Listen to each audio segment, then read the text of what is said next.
Our next submitter is going to be Rob Sykes. Rob, are you around?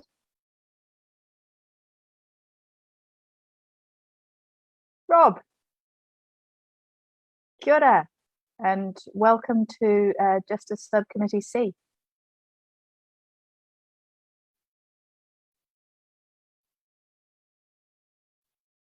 But we are going to need you to unmute.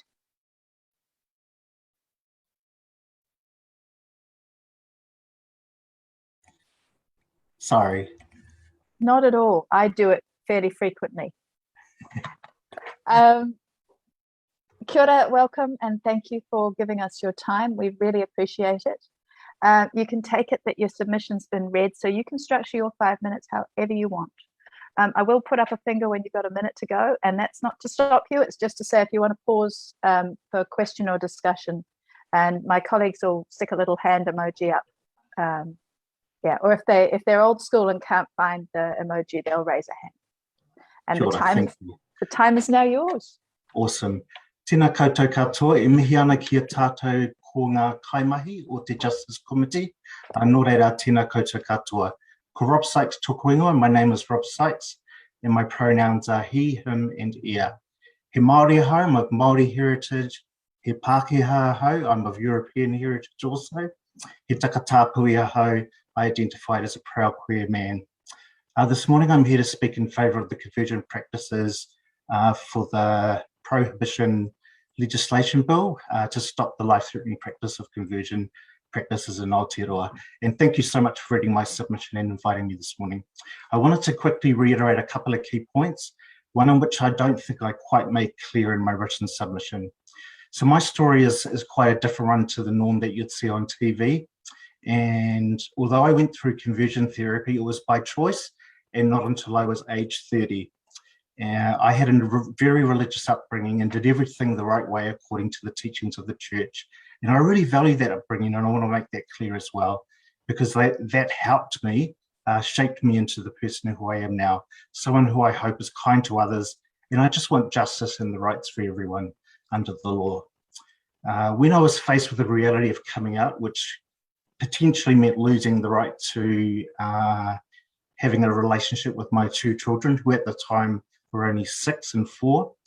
There was also that harrowing thought of losing the loss of friends and family, the loss of a whole lifestyle, which I'd lived since the day I was born.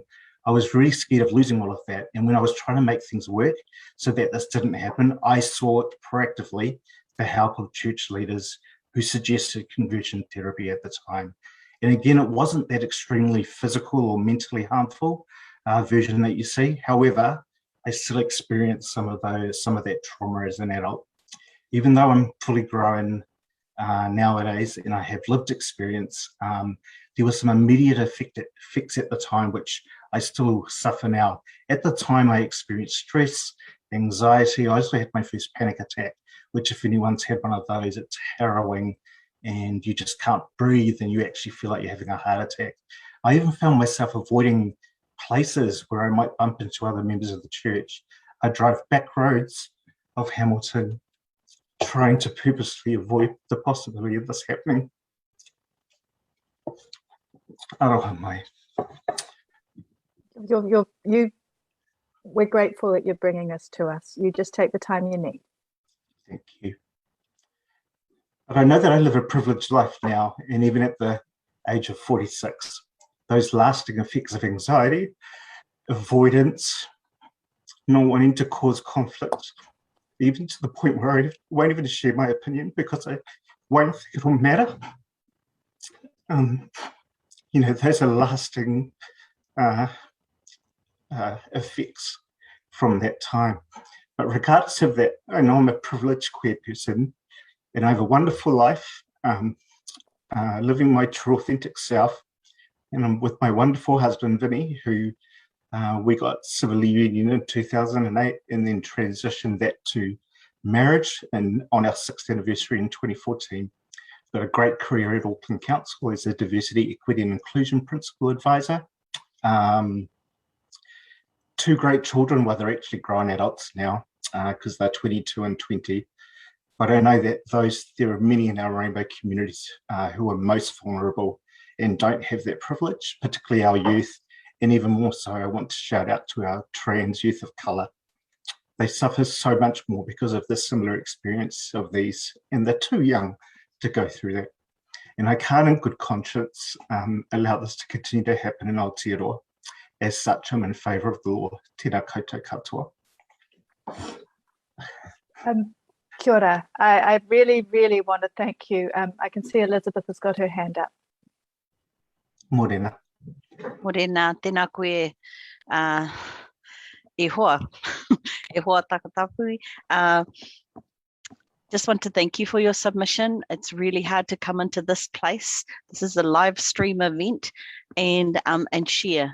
So such a sad and story that makes you really vulnerable, but it also shows the strength and gives us an example that we have not heard before. And I think it's really important that for us as lawmakers that we understand the pressures that can be brought on. So when someone, even when you're saying you freely chose it, you did it for fear of quite significant loss.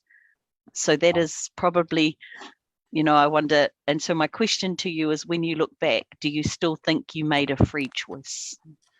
Well, no, because I felt the pressure of needing to do that. And like our children are everything. So I did not want to lose access or the privilege of having them in my life. So no, that wasn't a choice. Ngā mihi aroha. Ngā mihi tata kirikiri. I also want to thank you for what you brought here, because that was difficult.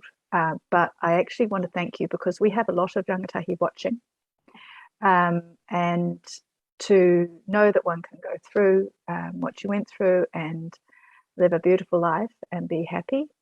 That's actually really important to have said. So thank you for taking us through that. We really appreciate it. Thanks for your submission. Thanks for your submission, Robin. It's good to see that you're happy. Yeah. Kia ora. Thank you. No, thank you so very much. And just for the record, 22 and 26 are still very definitely babies. Thank you. I think so too. Yeah, they're our babies. Kia ora. Kia ora. Ngā mihi koutou. Ngā mihi. Now, Clark.